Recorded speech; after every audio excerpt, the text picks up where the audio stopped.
শিৱসাগৰবাসীৰ স্বতঃস্ফূৰ্তভাৱে আজি ওলাই আহিছে ভাৰতীয় জনতা পাৰ্টিৰ প্ৰতি শিৱসাগৰবাসীৰ যি আস্থা আৰু বিশ্বাস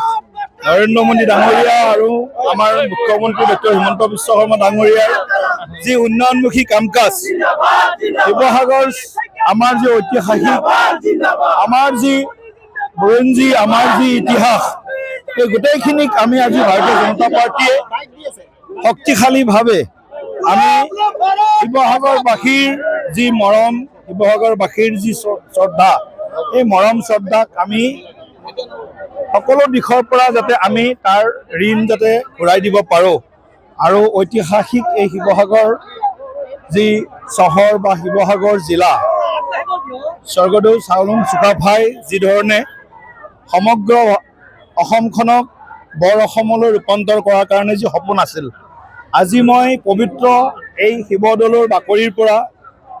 ঐতিহাসিক শিৱসাগৰৰ মাজমজিয়াৰ পৰা মই সমগ্ৰ অসমবাসীক বিনম্ৰতাৰে অনুৰোধ জনাব বিচাৰিছোঁ যে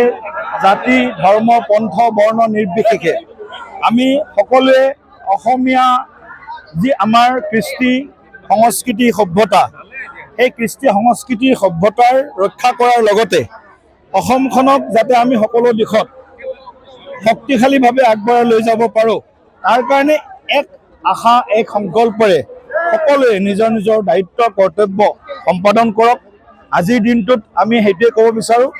যে ৰাজনৈতিকভাৱে শিৱসাগৰ জিলা নিশ্চিতভাৱে ভাৰতীয় জনতা পাৰ্টিৰ কাৰণে হাৰুৱা আৰু 2026ত নিশ্চিতভাৱে শিৱসাগৰ হওক ডিমৌ হওক আৰু আমাৰ নাজিৰা সমষ্টি হওক তিনিওটা সমষ্টিত ভাৰতীয় জনতা পাৰ্টিয়ে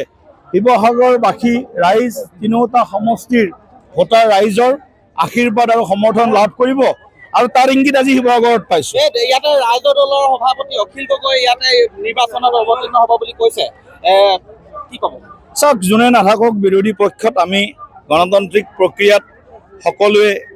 মানে ইয়াত তেওঁলোকে প্ৰতিদ্বন্দ্বিতা কৰিব, আমাৰ ফালৰ পৰা শুভেচ্ছা দিব পাৰিম, কিন্তু ৰাইজৰ যিটো মনৰ ভাৱ আমি বুটলিবলৈ সক্ষম হৈছোঁ এই মুহূৰ্তত বা আজি এই সময়ত ৰাজনৈতিক পৰিস্থিতিত যে শিৱসাগৰত ভাৰতীয় জনতা পাৰ্টিয়ে তিনিওটা সমষ্টিত নিশ্চিতভাৱে জয়লাভ কৰিবৰ কাৰণে ৰাইজৰ ওচৰলৈ যাব আৰু ৰাইজে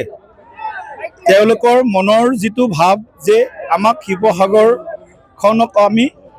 উন্নত আৰু সকলো দিশত আগবঢ়া অঞ্চল হিচাপে গঢ়ি তুলিব লাগে আৰু আমাৰ যি ইতিহাস আমাৰ যি বুৰঞ্জী স্বৰ্গদেউ চাওলুং চুকাফাৰ পৰা আৰম্ভ কৰি এই গোটেই 600 বছৰীয়া আহোম সাম্ৰাজ্যৰ যি আমাৰ ইতিহাস বৰ্ণিল ইতিহাস এই ইতিহাসক আমি কেৱল মাত্ৰ ৰাজনৈতিক দৃষ্টিকোণে চাব বিচৰা নাই, আমি বৰ অসমখনক যাতে আমি সৰ্বদিশত সৰ্বাংগ সুন্দৰ আৰু সৰ্বশক্তিমান কৰি গঢ়ি তুলিব পাৰোঁ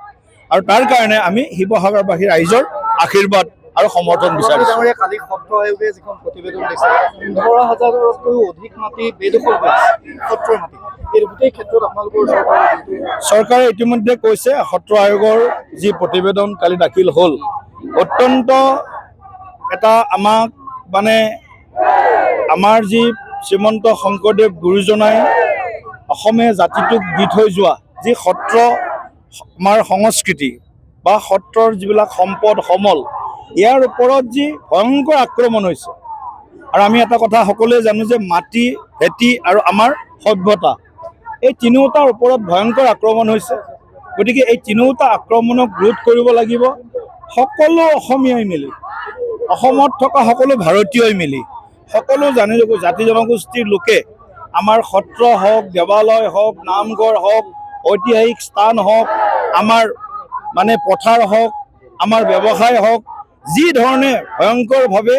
তেওঁলোকে আগ্ৰাসন চলাইছে এই আগ্ৰাসীসকলক আমি যাতে সকলোৱে মিলি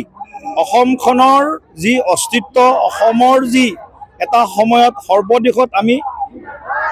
বিভিন্ন ৰাজ্যতকৈ আমি বহুত আগত আছিলোঁ সেই ধৰণৰ পৰিৱেশটো ঘূৰাই অনাৰ কাৰণে আত্মনিৰ্ভৰ অসম আৰু স্বাভিমানী অসম ৰূপত নিৰ্মাণ কৰাৰ কাৰণে সকলোৱে আমি আগবাঢ়ি আহি এই চৰকাৰখনৰ বা ডাবল ইঞ্জিনৰ চৰকাৰৰ নৰেন্দ্ৰ মোদী ডাঙৰীয়া আৰু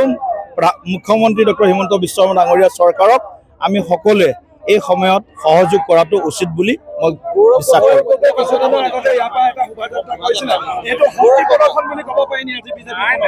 নাই গৌৰৱ গগৈ ডাঙৰীয়াই তেখেতৰ শক্তি সামৰ্থ্যৰে